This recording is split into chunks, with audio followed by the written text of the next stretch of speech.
All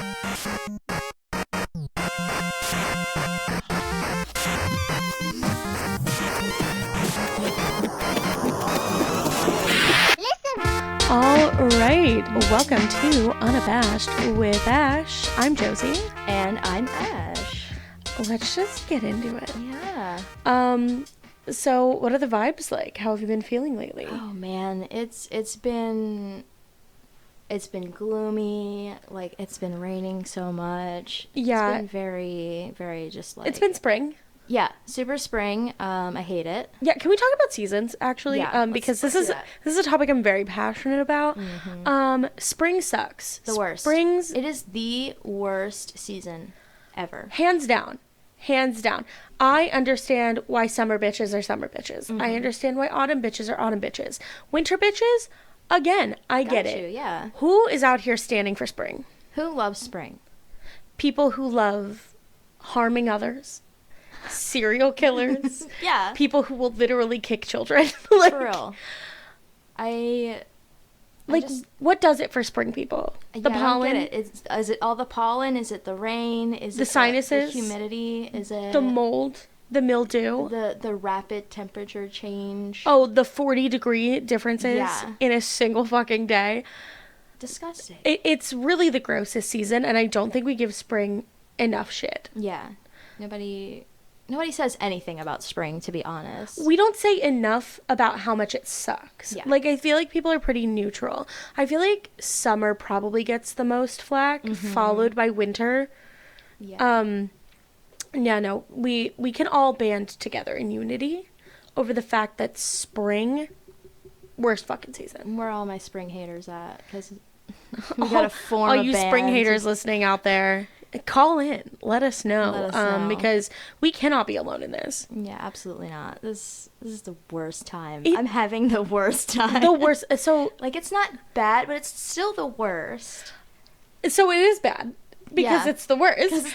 Like, other people have seasonal depression in like December, January, February when it gets cold. No, not me. As soon as spring break comes around, I'm like, please make it stop. Yeah. Like, also, I think living in Florida puts another layer of fucking hell. It's just a whole nother, like, place, to be honest. Like, Florida is its own, like, thing. Yeah.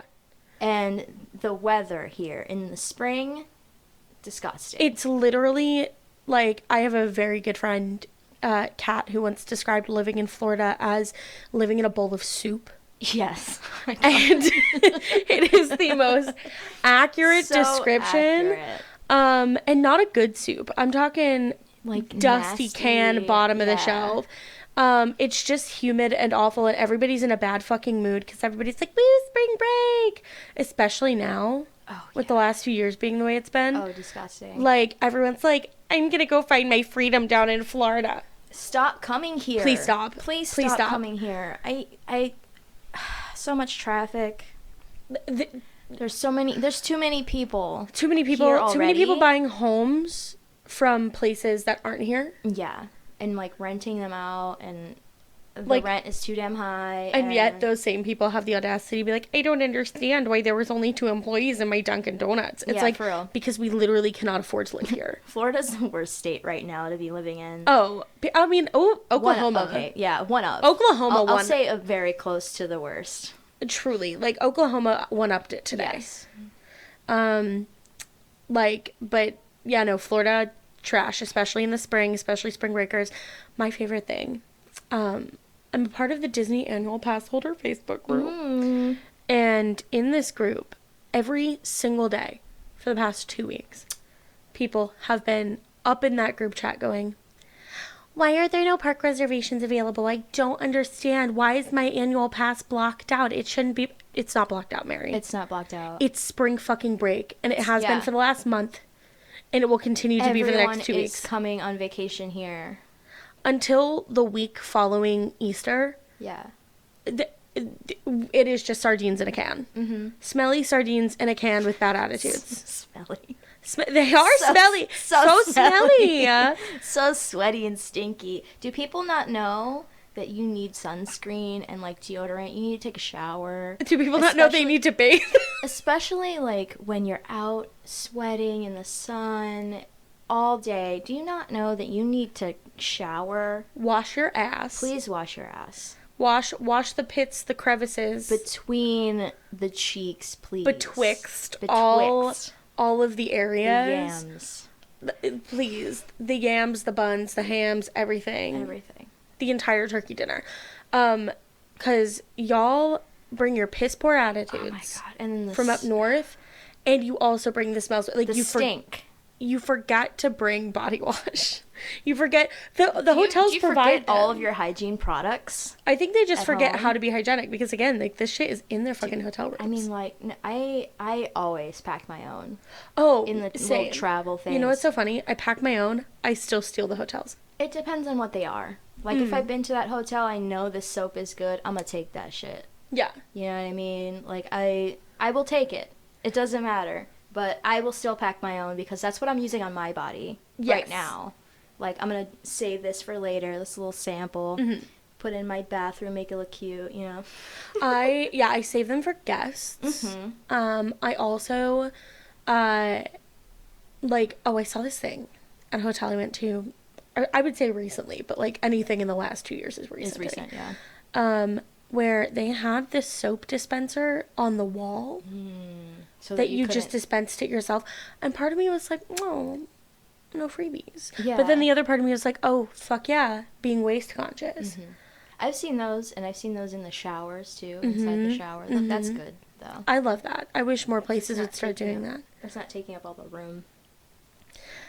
Oh, but spring break, I don't know what joy people get out of spring break. Because here's the thing. In theory, spring break, people are like, I'm going to find my freedom. I'm going to live my best life. I'm going to take my family, whatever it is, right? But everyone is miserable. And then they come to Florida. Well, everyone gets here, and then they realize it's hot, it's humid, things have long waits because everybody else and their fucking mother is here, running around like it's a zoo. And then they are surprised when they are shocked and upset. But the thing that gets me the most, people come here and they have miserable times. I'm talking full-on family screaming matches out in public in front of God and your mama and everybody. And then somehow the last day of their trip, last couple hours of their trip, it's amazing. They've had the best time of their life. They post on Instagram.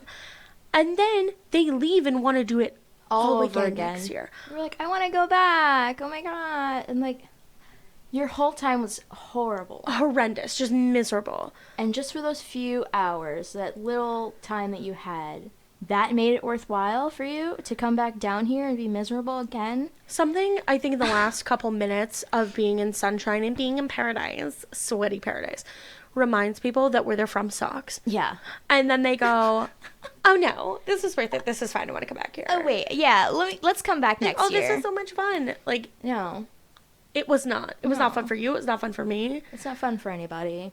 Like, sitting in traffic and standing out in the heat and like the people who are dilly-dallying in like the Publix because it's exotic to them. Right. It's like, ma'am, I'm just trying to get my groceries. Can you please move your family of 17 out of my way? I'm sure we have the same flavors of Ben & Jerry's as you do back in Milwaukee. And why are you all at the store at once? Like, send one person. How did you fit in the car? Do you just clown car into that Uber? Yeah, like, because y'all aren't driving because you shouldn't be. Like, rent a big ass fucking 15-passenger van and say, hey, let's go to Publix and see what that's about. What the hell? PSA for anybody traveling to Orlando specifically or anywhere in Central Florida off of the I-4 corridor.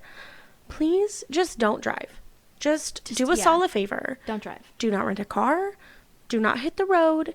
It is the most dangerous road in America for reasons, and the reasons are all you. So please stop. Like, yes. Orlando drivers are assholes. Point blank, period. 100%. They are the worst. They will cut you off without any kind of signal, any kind of anything. Zero hesitation, zero remorse. They don't know how to fucking merge. They don't know anything. They don't go the speed limit. But usually, Orlando drivers, like actual Orlando drivers, are good at it. Yes. Like, they'll cut you off within an inch of your life, but they will not fucking Yeah. hit you. It's when the tourists, because you'd think that those people who are going fucking 95 No. in a 65 are the problem. They're not the problem. They know what they're doing. It's the people who insist on going 40 miles per hour on the interstate. What is that? What is that? Literally, what is that? Like, you could Yeah. tell they usually have plates from... I saw plates the other day from Alaska. Yeah, I've seen like, plates from Canada. I've seen... Like, it's never Florida plates, or if it is, it's a rental. Mm-hmm. And you can see somebody fucking white-knuckling the steering wheel. Yeah, and they're like... Just shaking. In the left lane. In the... Going 40 in the left lane. In the left lane! Why? And I'm like, you don't even know where you're going. Why are you in the left lane? Oh my god, the exit-only lanes? Man. There are so many exit-only lanes off of I-4. Yeah. And if you are driving down it, please know what the fuck those are. Stay out of the left lane. And stay Probably out of the stay right out of the lane. right lane. Get in Be the middle. somewhere in the middle. Go with the flow of traffic. Oh my god, the Like- worst. Especially that new I-4 Express. Oh my god, this thing. It's so hard to get onto. I haven't been on it yet. I have, and it's so hard to get onto. You have to know exactly where. The entrance and the exit points Yeah. are. Well, okay, so here's the thing about the new I-4 Express lane. I feel like this is just a low-key... What's the opposite of an infomercial for something? Because this is a disinfomercial for Orlando. Like, please don't come here. PSA. Public service announcement. Do not come here. Mostly because in this instance, so I-4 just put in this new express lane. So you can basically drive up the middle of I-4 in either direction, and you only have like a limited number of, like, it's a toll road, and you have a limited number of exits you can get off and on at, right? The thing that, since you've been on it, that I need to know, getting on it, you have to be in the far left lane. Yes. But then you have to slow the fuck down To get on the express lane, because Yeah. in the left lane you're going so fucking fast just to, not die. Yeah. And then you have to merge onto a new stretch of road and potentially watch for oncoming horrendous. How? I mean, currently it's not that bad because a lot of people aren't using it. Right. And also, there's been a lot of people getting pulled over on it because they only made the speed limit 60 miles per hour, which You makes no cannot sense. go You're 60 not in the left bypassing- lane on I-4. You're not bypassing anything if you're just going 60. 70 or 75 would have made more sense because Right. that's an express lane. Yeah. You're going fast, you're getting to where you need to go. But if I'm going to get pulled over on the express for going 70, I thought this was an express. Right. Like, I thought we were supposed to go above the speed limit, go faster. It's almost more dangerous. To go on the express now. It's almost more dangerous that the express is only 60 miles per hour. Yes. If they made because it 70, 75, then I can understand going as fast as you are coming off of the main I-4, getting onto the express. But Well, like, 60 is the same speed limit as the I-4. yeah, but who the fuck basically. goes 60 on Most of the I-4? I-4, yeah. Literally, who the fuck goes 60 Nobody on goes I-4? 60 on I-4. If you're going 60 on I-4, you're probably in the right lane. Yeah. You're probably trying to, like, exit if you're going 60, or there's traffic. Yeah. But Yeah. if you're going under 60, you don't know where you're going, basically. It is more dangerous to be going over 80 than it is to, or it's more dangerous to be going, or less dangerous to be going over 80 than it is to be going under 60. Yeah. For sure. People will honk at you. People will get all up in your ass. People are fucking if you're not going ruthless. fast enough. I know this for a fact because my husband is one of those people. I mean, like, it really depends on the road and, like, where I'm going, what time it is. You know what I mean? Yeah. Like, it really just depends. But sometimes I'm like, yo, why the fuck are you not driving? Like, you're only going the speed limit. You're not going above it. Right. What's happening? I literally would rather somebody just budget to take tolls and back roads. Budget Yeah. your time, budget your money. Exactly. You can get anywhere And even in the Central toll Florida without going on I-4. Even the toll roads are still 60, 70, 75 sometimes. Like 417, 408, those roads. 429. 429. Yeah.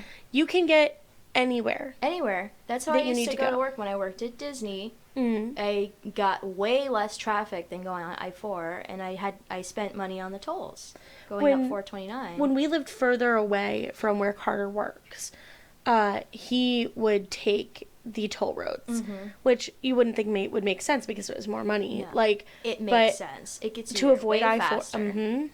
Way faster. Less and not traffic. even just about speed, but just about your anxiety. Yeah, way less traffic. And I have less anxiety now that he doesn't have to use it. Because that shit's dangerous. Yeah, and it's gets so clogged during spring. Yeah, I mean even like just regular days. Yeah. To be honest, like there's accidents everywhere. You know, there's just congestion because of just rush hour and all that. So annoying. Like drivers here, I mean, I feel like everybody says this about every town that they're from. It's like, oh, traffic's crazy here too, and it's like, no, it's really bad here. It's really bad here. Like it's comparable to like LA, Miami traffic. It's bad. Yeah. But also the way that the accidents happen are worse here. It's not just back to bumper like traffic. I feel like a lot of them are just people getting impatient, getting road rage, or not paying attention. Yes, not paying attention. There's a lot of people that text while they're driving, and it's really fucking annoying too. I'm dead ass about to get into like public transportation, start taking the city bus. Yeah, I mean, like from where you live, yeah. It makes sense for you because there's a lot of stuff around. You can get around a lot easier than some other people because you're closer to things. Mm-hmm. I want a buddy to explore it with though. You know, like I don't want to just like take a city bus by myself. Oh yeah, no, I wouldn't do that. I mean, I could possibly go with you. Yeah, if anybody wants to hear about our bus adventures, get on the we'll bus. Do a special episode on the bus. Get on the bus. But yeah, I wish we had more public transit around here just to like avoid that. Yeah, I mean, I wish it was like not as few and far between at least, like more stops, more, you know, more buses coming around. Or like the railway system being more accessible. Efficient. Yeah, it would be so much better if like public transit was really a thing. Like they're trying to make it a thing. They've been trying to make it a thing. But it's been a tug of war. They need to do the buses more than anything because the buses are where, you know, going to get you to actually where you need to go faster, not just the train. Yeah, because the buses offer more direct like loops and things. You can get closer to where you need to be. Exactly. Where I live now, it's a pretty good area to catch things, but where we were living before, absolutely not. Too far out. Like if you're as far out, like I was in the suburbs of like the kind of like I wouldn't say far out suburbs, but I was like in the suburbs of the city.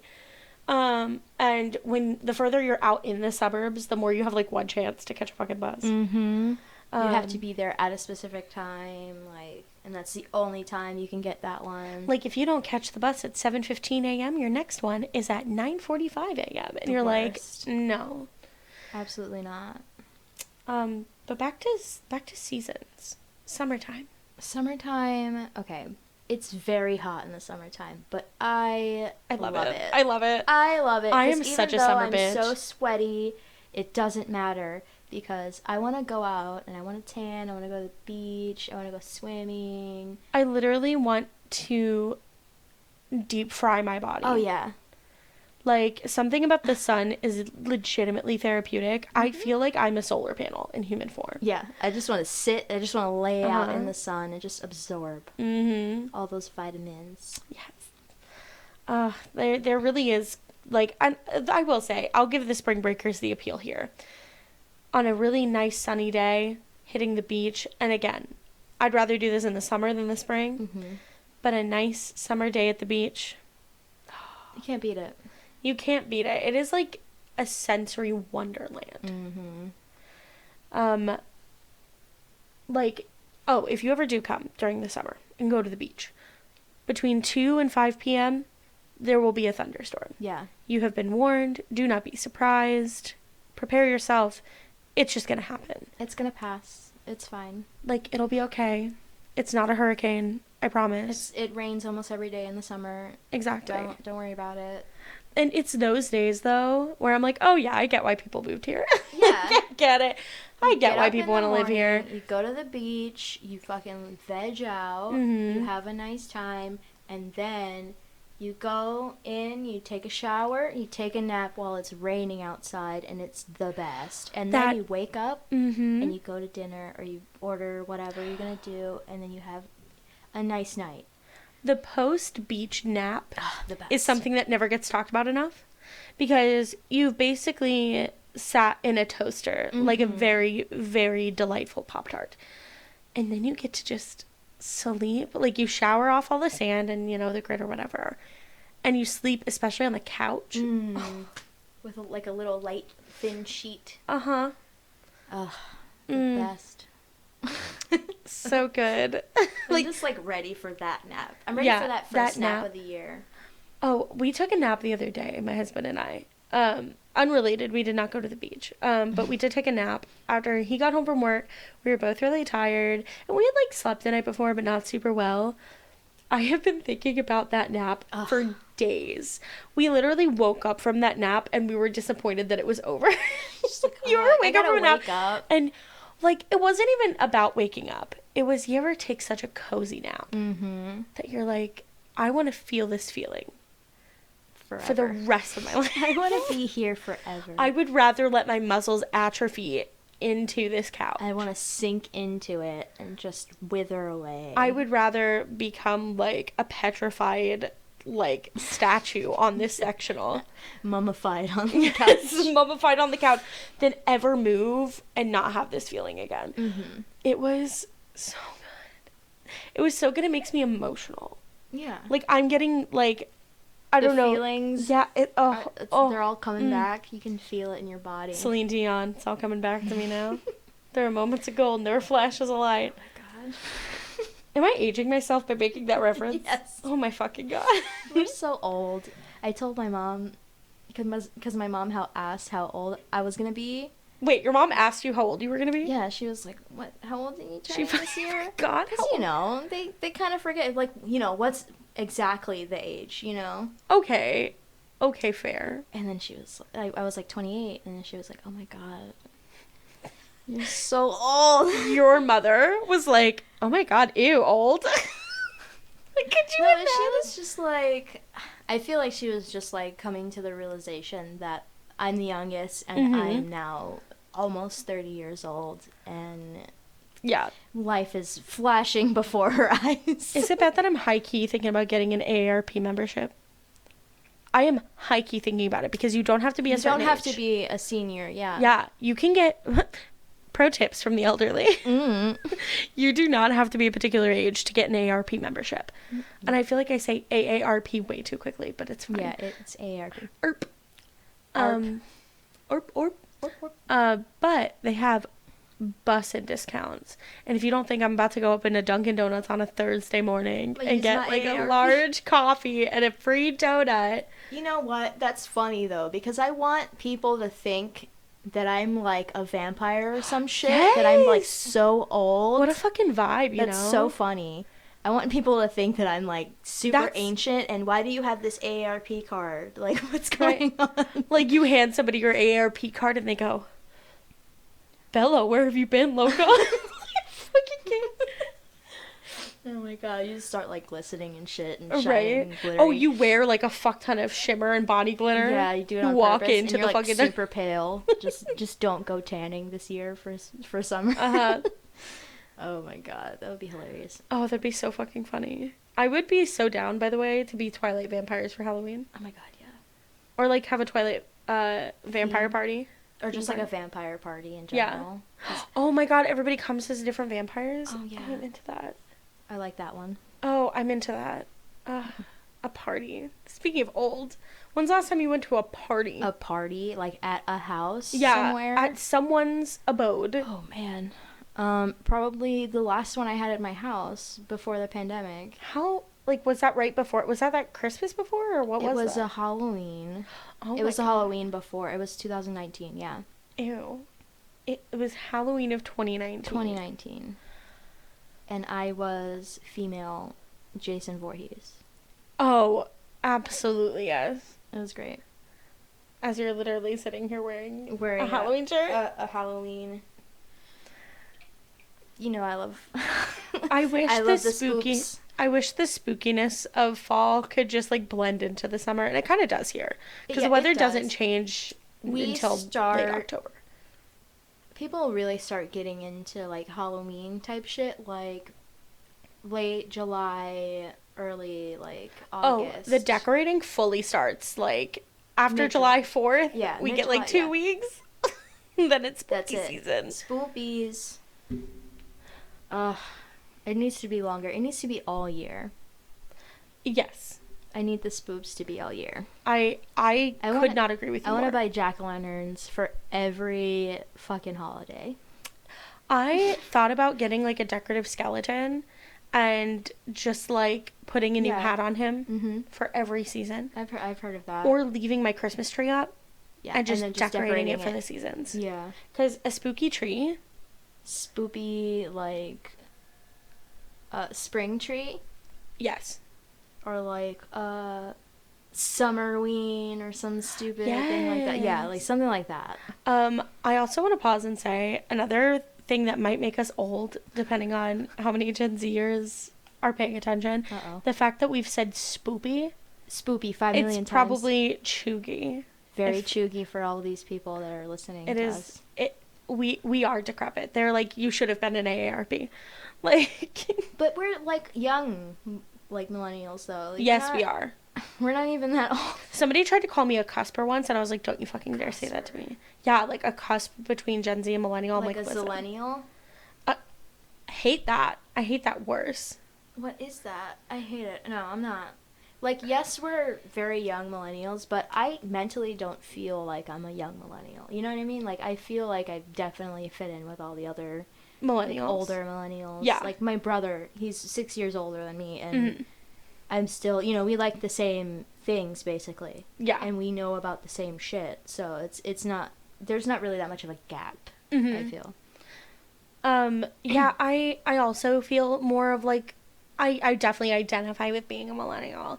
But my husband's sister, who is 5 years younger than me, she is absolutely a Gen Zer. I love her to pieces.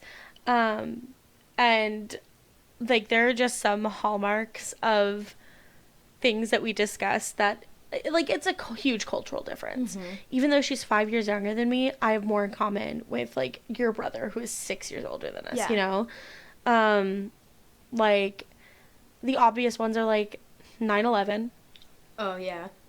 We Like, had all these traumatic things happen to us. Yeah, and if you have that in your consciousnness, like, you're messed up for the rest of your life. Fully traumatized, but you're also probably a millennial. Yeah. And it's interesting because I always wondered how, like, my husband kind of identified, because he's like, he's like less than a year younger than me. But having a younger sibling, I always felt like, okay, maybe that made a bit of a difference. Like, in terms of, like, pop culture. Different way. It did. In different ways. Yeah. He also missed out on a lot of pop culture references, too, because he didn't have, like, cable growing up. Yeah. And I don't think he'll mind me sharing that.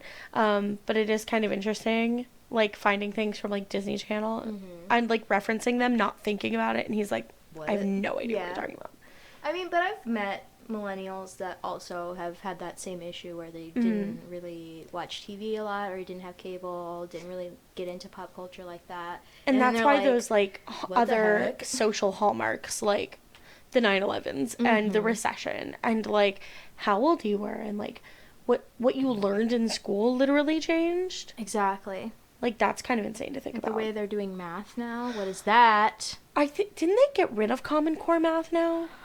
I have no idea. I have no idea, and I don't want to know. I don't either. This is my ignorance as an old person now. The whole thing is that it's like, I don't even want to have children to figure that out with. Oh, you know what I mean? Like, I don't want to have to, like, have my kid come home with some math homework and then them show me like, oh, this is how you're supposed to do it apparently, can you help me like this, and I'm gonna be like, what is that? Like, truly, like, that's my worst nightmare. My brain Please is take that gonna away from me. explode. Like, I can barely remember simple division, much less long Exactly. division, much less common core division. I use my fingers, I use the calculator in my phone, like, I would be sliding that kid a calculator saying, listen, you're always gonna have this in your pocket. and that's the thing too, so much of what we learned I feel like is outdated simply it's so because false. we have the It's so false, by the way. I was thinking more math science related, but Well, I mean, like, I was thinking more of like the history teachers telling us certain things. Oh my god. Like you're not gonna always have a calculator with you. You're not always gonna have a computer. I'm like, I literally have a computer in my entire pocket. computer in my pocket Literally in my pocket. at all times, and I have to use it for work as well. Now it's incorporated into my job. It's interesting when you think about how much time was spent hammering in those skills versus like now they're teaching kids to code. Mm-hmm. And what I would have given To learn to have basic coding. Yeah, just basic. To have a whole entire course of me learning basic coding. They are learning... That would have taken me so far. Yeah, they're learning technology stuff now that I am... Like, I don't think I could guide a kid through school because they are so much more intellectually superior than I am. Exactly. And, like, during our time, the only real way that you could get that kind of education was going to, like, a magnet school or, like, a specialized program, an some IB kind of prep program, school, exactly. Something. Exactly. Or, like, there are a few districts that have, like, technology-based schools specifically that you have to, like, apply to. Yeah. Just, like, some kind of special school. You couldn't go to public school and learn that shit. No, especially if your parents didn't have money or you weren't in a good quote-unquote school area. district. Yeah. Right. Like, we did not learn things that I think are... I don't think our skills that we learned aged super well. Yeah. I wish we would have been taught more about financial literacy. Like, that would have been a requirement. And now I've heard that kids do have a financial literacy requirement. We had an economics class, but it was, like... more about like the government rather than and like you know, civics and shit and stuff like that rather than personal finances. Yes. And as far as people saying like, oh, I never learned how to do my taxes in high school, like I actually did. My economics teacher did teach us how to do our taxes. But who was your economics teacher again? I honestly don't remember. Did she have like glasses and like longer hair and like a ponytail? No, she had short hair, I think. We'll pull out the yearbook later. Yeah, I remember mine was like, she was kind of older and she was like very uptight. And she taught macro and micro. Oh, I know who you had. Yeah, I don't remember her name. But I remember. I also don't want to like name drop our teachers. No, yeah. So, like, but I don't actually remember her name, and yeah, that class was not fun. I remember that class sucked. I wish we would have had there's just so much of the structure of like how we were taught these things. Like I was in AP government.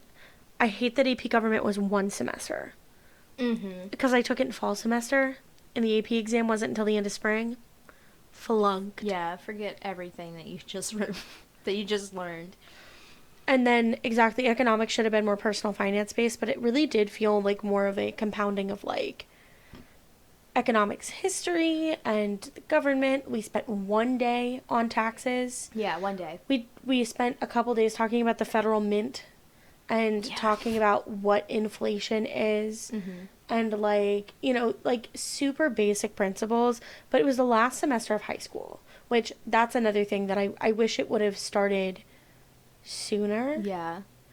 And I wish that like we could restructure it so that like it's a year long where the first part of the year is economics, like general economics, and the second part of the year is personal finance. Yeah.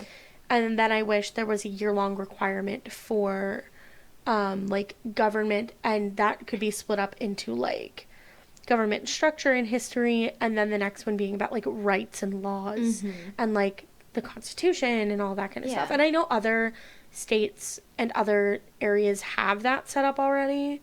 And it's been a while since we've been in public school. But I'm pretty sure we don't have that. I here even in still, I Central don't Florida. think. Yeah. No. Which, by the way, we graduated high school 10 years ago. 10 years ago. 10 years ago. 10 years ago, we graduated. My brain is like, it's gonna explode. First of all, I don't remember a lot of shit from high school. It is amazing, the chunks of time that are just lost to history. Just Goodbye. gone to the wind. Just, Truly. I don't even, there are just chunks of time. Oh, fully. Disappeared. Don't remember. But, oh my god. It's been 10 years. It's been 10 years. Is there anything that you would say to high school you?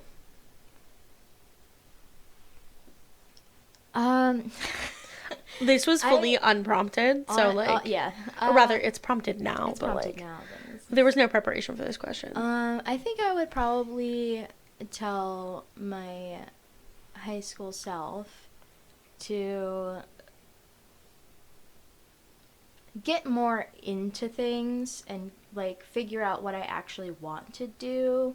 I mean, of course, you don't have to have all the answers, but like try to go on a course instead of like being like, well, I don't know what I want to do. Maybe I should do this thing and then stopping and then right, going you get back like and forth. interested in one thing, hyper focused in one thing. Yeah, I mean, I feel like that's more so like me telling myself to get diagnosed Facts. and like get medicated, but A fucking med. I mean, I tried when I was in high school, but you know, my parents never really wanted to do anything about it. I mean, there's only so much. Like, you don't have autonomy as a high school student. Exactly. I think I would tell high school me, one, to relax. Oh yes, like, I would tell high school you please relax. to relax. Like, it's gonna be okay. Like, it would be a lot of that. Your life is not slipping away from you. It would be a lot of therapizing. Like, I would probably be reassuring me that I have so much time. So much time. It's amazing. 10 years later, I feel like I have more time now than I felt like I had time 10 years ago. Yes. Exactly. I thought I would be fully unalived by now. Yep. I did not think I would live this long. No, I did not expect to be here sitting with you right now, 10 years later. Nor. Talking about this. Truly.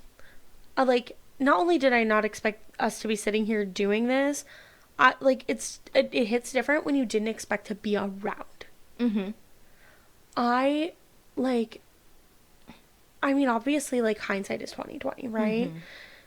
But so much of my younger self, I'm, like, working on, like, healing my inner, like, teenager right now. So, like, it's going great. We're both on that journey. We're surviving, not thriving. But a lot of it is, like, I realize now how angry I was. Yes. And I didn't know it back then, but I think we all were angry back then as a generation.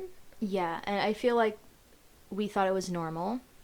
So a lot of behaviors were normalized socially. A lot of stuff was normalized, so we didn't really see a problem with how we were acting in the past. And now we're looking back on it, it's a little... Well, I think a lot of things were socially acceptable back then. Yeah, of course. That aren't any longer. I mean, that can be said about any span of time anywhere. But how we felt about ourselves, how we talked about ourselves, the things that we were exposed to at way too young of an age. Like, the internet in and of itself. Yeah, I had too much access to too many things. And there wasn't, like, we were at that crux of internet development where we were so young, ingesting so much information that we probably shouldn't have had open access to, looking back on it. And we thought we were so grown, but none of the adults who were around at the time knew how to mitigate that response. Nobody was monitoring us. No. Well, I don't think they would know how to. Exactly. Because anytime they tried to monitor us, we could just get around it. Yeah, they didn't even know what we were getting into. They had no knowledge of what, like, my parents, kind of, like, what was on the internet at right, all. my parents still don't know what a private browser is. You know, like how the fuck, how would they know? Yeah. But I am glad that we lived in that era of technology before, like, it wasn't before smartphones. No, but it wasn't. It was before the like the advancement of smartphones and the way that you can like you can have a camera anywhere now. You have a camera. You have 3-4 cameras in your phone right now. Like you can record anything. You can take a picture of anything. You can send anybody a text. You can contact anyone from anywhere, and you could potentially leak someone's shit as well. And I'm so happy that we are millennials, because I think even people, you know, like, I had this conversation with my husband's sister, and she was telling me kind of the horrors of having smartphones and social media, and how a lot of people her age don't do social media. Like, they might have an Instagram, they might have a Snapchat, but... And that's it. Yeah, but because there was so much sabotage, there was so much, like... blackmailing. Yeah, then there was a lot of, you know...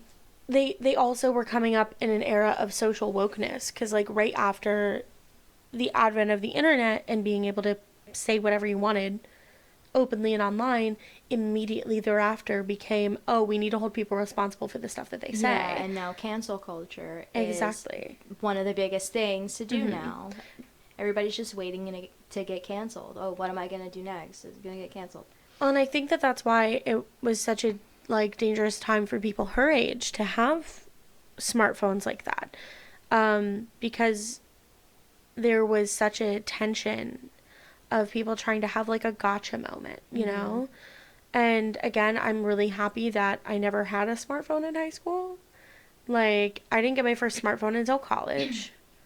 And I'm glad at that point I was enough of an adult to be like, okay, I really have to be mindful of who I trust, what I say, where things go, and my autonomy in that sense, and kind of being smart about things, because I couldn't even imagine the stress, you know? Yeah, that would have been... I mean, it would have been even more ridiculous if somebody would have been taking pictures constantly and you not even knowing about it. And, like, it's just... Hearing stories about shit that we used to do makes me cringe enough. Exactly. Like, I don't If somebody tried to show me photographic evidence... Yeah, I don't want any kind of evidence of that being anywhere. Exactly. Like, you can keep it. I don't want it. Definitely not. Just let it get lost. And yeah. Lost to history. Lost in translation. I don't want it to pop back up again. Exactly. I don't need a picture of me at a party or some shit from when I was in high school just resurfacing. It's like, there's no reason... There's no way that really would have happened unless we were taking pictures at the party. Like, sometimes when I would have parties, or we would have parties, or whatever, we would have a camera, and we would have, there was nothing sneaky about it. There was nothing sneaky. No, everybody, you know, was just like, hey, let's take pictures. Or we've got that one designated house camera, and we're taking pictures, passing around. Like, it was fun. It wasn't something that we wanted to sabotage people with. Right. This was like... I especially remember our MySpace pictures. Oh, yeah. Like, late MySpace days, early Facebook days, really dating us. Like, using, like, photo editors, like Photo Bucket. But, you know, there was a whole process. You told everyone, they posed for the picture, you went to the editor, you did the whole thing. Yeah. And, yeah, now way too much of people's life is accessible at a fingertip. And... I'm actually really grateful that we were in high school 10 years ago. Yeah. Because I think if I was in high school right now and that kind of stuff was happening, I would definitely probably, like, off myself. Oh. like, I would be like... Oh, my God. It would be the end of the world. My depression would be so much worse. Everything would be so much worse. I'm glad that the younger generation has more readily available access to, like, mental health care than we did. That's not ever something I'll be resentful of. No, yeah. Like, I literally don't care how bad it was for me. I am so happy that the younger generation tends to have more access to things like that. Yeah, and they're more conscious about it as well. They talk about it more, like, and not just in, like, a self-deprecating kind of way. but like they really discuss it. Mm-hmm. It's like a real topic for them. But yeah, I'm really happy that like we were in high school when we were, because it would have been bad. And going back to seasons, everything ties together. I think the season of spring, other than the weather just being ass and like just being a generally terrible season, it's so anxiety inducing because it has always signified so much change Yeah. and responsibility and expectation. Close to the end of something. Right. You gotta wrap it up. Exactly. You gotta make sure that everything is ready for the next thing. Yeah. For the next season, technically, or, in terms of, like, thinking of school. Yeah. Like, our brains are still technically on that schedule. Yeah. And that's why you don't just do that. Exactly. You don't just do that for decades of your life. Exactly. And then it doesn't go away. Exactly. Like, I think we have built such a system of, like, fatiguing at this time of year and sprinting to a finish. And then that's why the summer months collectively feel so relaxing, because we can finally breathe. Yeah, because that seems like, for us, that's our time to relax. It's always, like, a time for, like, seasons changing with people, too. Like, something about spring really puts into perspective a lot of relationships. It's really introspective. Like, of the people you considered yourself to be closest to in high school. I mean, obviously, hi. Hello. And we have another, like, very close mutual friend. But, like, would you have expected the other interpersonal relationships that have failed to fail? Like, did you expect those, like, distancings or those falling outs to happen? Is there an anticipation that those things are going to end? Some of them, yes. Like, some of them I knew, obviously, like, certain people weren't really gonna be, like, moving in the same direction as me all the time, or, like, progressing, at least, in their life at the same pace as me. So I feel like, yeah, some people I was expecting to not be friends with them anymore, just because of who they are and how they were progressing. But certain people have really surprised me. Like, I was like, wow, this is how our friendship is gonna end? Like, this is how it's gonna go down? Or, like, you're just gonna let it fizzle out and just never speak to me, and then be like, try to pop up in my life, however many months or a year later, and be like, oh, hey, like, we can't be on the same, like, level that we were previously. And they want that energy. That's so depressing in and of itself. Yeah. Because when you had a very committed, intense, trusting, emotional relationship, whether it's platonic or otherwise, with someone, and that, for whatever reason, dies out, especially if there's either direct conflict or, like, something chopping it off at the knees or whatever, or even if it's just distancing, people change so much that when somebody comes back into that picture and they want that same feeling again, there has to be a level of understanding of, like, we will never attain that same chemistry ever again. It's kind of like seeking a high, Yeah. It's seeking an endorphin rush. It's seeking that serotonin. But once you've had the peak of it, you will always fall short. So it's almost better to, just count your losses and just move on, yeah. Yeah. I definitely feel that way about some friendships I had from 10 years ago as well. And that also kind of reminds me of this TikTok that I saw literally last night. And this guy was talking about, like, checking up on your friends versus checking in on your friends. And basically how checking up on your friends is more of, like, a in and out, like, I'm just going to grab at your energy every couple of months and see how you're doing, and then just go away. Yeah. Rather than checking in with someone and being consistent is going to build that rapport and have you be a little bit more, like, prone to, like, wanting to open up to that person and continuing the friendship and, like, having a long-lasting friendship. That's really such a good point, because checking in with a friend, you don't necessarily have to check in all the time. It doesn't have to be constant, but the consistency has to be there. It has to come from a genuine place. I feel like checking up on somebody just feels so casual. It's like, oh, hey, you okay? All right, cool. Yeah, bye. It's just like, it's literally just like that. It's like, hey, how you doing? Okay, cool. And then never speak for however long, and they want to do that for the rest of what they consider your friendship. I think part of the reason for that is because people want to maintain a facade of politeness. Yeah. People want to say, oh, no, like, we're still friends. We talk every now and again. And it's like, you can say that we're on good terms without wasting both of our time and energy. Like, you don't have to keep checking up. Like, you don't have to constantly check up on me and see if I'm okay or whatever's happening. Like, checking in is such an earnest thing of just like, hey, I was thinking about you. How are you doing? Like, is life going well? Okay, good. Do you want to catch up at some point? Great. But there's such a fundamental difference in that expectation of who's going to be performing and doing what in that environment, you know? Like, checking up on somebody, like, I feel like it's the difference between, am I doing this for you, or am I doing this for me? Yes. Am I doing this for me and my optics, or am I doing this for you and your well-being? Exactly.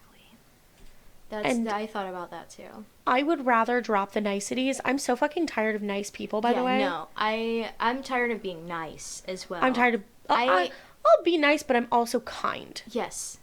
I'm not nice for the hell of it. I'm not going out of my way to go and, like, shoot messages to people without trying to continue to, like, be in their lives, basically. Like, without trying to continue a conversation or be like, hey, like, let's catch up, let's hang out, let's set up a day to hang out, you know? Like, I would rather spend my time trying to actually be consistent with people than, you know, just popping in and out of their lives, you know, every now and then and seeming very courteous and kind, but that's not really the full intention.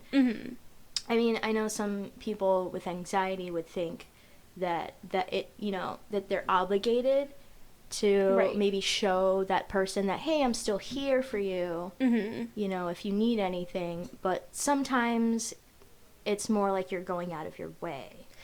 Yeah, I guess the camp that I'm in with this is that if I reach out to you, if you reach out to me and I respond, like, in a way that is encouraging more conversation, it is genuine. But there are so many people who only do it for optics and for themselves and for their conscience, like, to where I feel like sometimes I'll send messages or I'll comment on things or I'll interact with somebody who I haven't talked to in a while, and I'm worried that they think that I'm disingenuous. Exactly.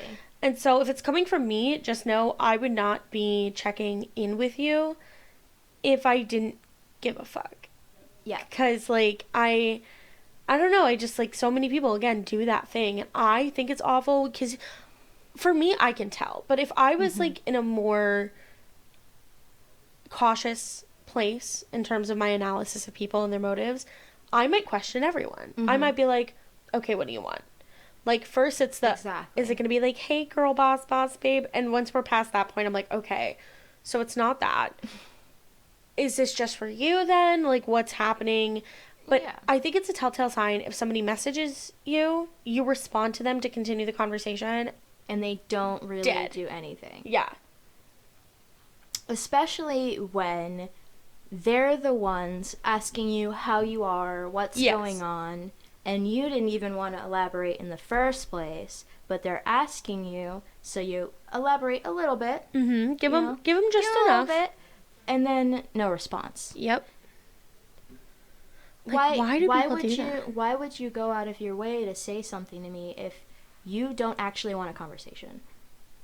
Or you don't want to, like, continue a conversation. I genuinely think it's about It's about optics. It's about like, oh, well, you can't say I abandoned you. You can't say I'm a bad friend. You can't, exactly. You can't say that I was never there for you because I always showed you that I was. No, you just said hi, hello, once every like 2-3 months. And you weren't really, you weren't actually there for me. You weren't there like emotionally supporting me. Yeah. You didn't want to know about what was really going on with my life. You didn't let me like rant. Or say anything to you. You're just like, hey, what's up? How are you? That's it. It just doesn't make any sense to me because why waste the time? Why waste the energy? Why do this? And I don't then let that sit in your inbox. Mm-hmm. And then never respond. It is stupid, especially if you're messaging somebody on a platform. I know that you're online. Mm-hmm. Why would you message me from this? See you. Right. And I understand sometimes, like, for me, anxiety builds and I haven't checked a message in a while and blah, blah, blah. Mm-hmm. But, like, I always try to find a way to get back to it. I also think that not every friend in someone's life has to be everything for that person. And it's enough to just be like, I would rather get a message instead of, hey, how are you? How are things? I would rather, if that person doesn't really give a fuck, but they give a fuck minimally, to be like, hey, just letting you know I've been thinking about you. I hope you're well. That goes way further. Yeah. Than just, just saying, hey, how are you, or whatever. I also tend to do that with people when I don't know if their time, attention, and energy wants to be sent in my direction. So I'll say that just to say, hey, if you want to talk, I'd love to catch up. If not, no big deal. Hope you're doing good things. Mm-hmm. Like, I think that covers those bases without it feeling insidious or disingenuous. I mean, I've definitely, like, I actually did that. I think it was, like, last year, the year before. I sent a message to a friend that I hadn't spoken to in a while, and I said just that. I was just like, hey, I've been thinking about you, wondering if you're okay, or what, how you're doing. Yeah. Just really, just trying to see if she was, doing well. Mm-hmm. And no response. Read, no response. And I was like, I see where we stand now. Yeah. And the thing is, that can obviously hurt. Yeah. In that moment, but at least you did not go in anticipating that you were not entitled to that interaction. Because when you say that, you're basically giving that other person the choice of, like, do we interact, do we not? Yeah. Do you want to talk to me, or do you just want to And if it's not, quits? No big deal. I've also had similar messages where somebody's been like, oh, like, thanks for checking in with, or, like, thanks for checking up with me, thanks for checking in on me, like, I'm good, thanks for reaching out. Like, very short to the point of, like, I'm doing well, so good to see that you're doing well, thanks for reaching out. Because even that will establish enough of a kinship to say, we're on good terms, but we don't need to be in each other's lives like that. And I think that that's, like, a really, I don't know, friendly way of going about things, but a way that's kind and not nice. Yeah, not just nice. Like, you're actually being genuine about the situation instead of just being, like, fake courteous because you think that you should. God, there's so many more communication-related things that I could go into, which we should probably do an entire episode just about communication. Yes, definitely. Interpersonal communication. So stay tuned for that. Because this is just one of the things that annoys me about people. And I've got a fuck ton. Like, especially nice people. Oh yeah, being nice all the time. That customer service voice, that fake, like, intonation. I hate it. If I asked somebody to describe me in one word and that word was nice, get out. I would. That's not a descriptor. I would cry. Like, that's not a personality descriptor. Nice is, I feel like it's an insult to me. It gives me the ick. If somebody described me as nice, I'm like, oh, hey, describe me one word. They go, oh, you're so nice. I'd be like, unalive right now. Unalive me right now. Word, please. I would probably just start profusely apologizing. I'd be like, I do not know what I did to you, and I'm so sorry that you think I'm nice. Like, any other word is preferable. I'd rather you say I'm a bitch than say that I'm nice. Yeah. And then you're kind of a bitch sometimes, but, like, thank you so much. You're like, right. But, like, you alright. Like, I would accept that. If you just say that I'm nice. Yeah. First of all, you are not actually assessing my personality. Right. Second of all, you have no, like, you're not grabbing any descriptors out of your head, and you don't know how to describe anyone else. Oh, it just feels like an insult. Nice. Immediately. It feels like an insult. It gives me the ick. Yeah. So if you're asking your friends to describe you in a word, and they use nice, they hate you. Like, there's... You're so nice. Yeah. Oh, my God. Oh. Vomit everywhere. Kind, a good word. Yeah, I like kind. You were so kind. Courteous, you were so gentle-hearted. You were so welcoming, or warm. Warm, yeah, I love nice. the warm. Nice is not it. I like when people tell me that I make them feel warm and fuzzy. Oh, it's such a good compliment. Like, that is the best. Don't tell me that I'm nice, please. Like, literally anything else. Pick something else. Oh my God. Oh, well, seasons do be a-changin'. They do be changing. Interpersonal seasons, literal seasons. If pollen season could just relax. Oh my God. Now, next we're doing the love bugs are gonna come out. Oh, yeah. Okay, in so... May, right? Kind of as we're end capping our little episode here, let's talk about the Florida seasons. Because we do not have summer, fall, winter, spring, all right? We have... love bug, hurricane, football, and pollen. Yep. That's it. Those are our seasons. And if you don't know what season you're in, or if it feels like it's between two of them, hot is an acceptable season as well. Just say hot. What season is it? Hot. But love bug, hurricane, football, and pollen. Those are the Florida seasons. Take them or leave them. It's the worst, though. I'm very excited to get out of fucking spring and get into the summer. Oh, yeah, I'm ready. Well, thank you guys for tuning in to this episode of Unabashed with Ash. I'm Josie. And I'm Ash. And we'll hang out with you next time. See ya. See you soon. Bye.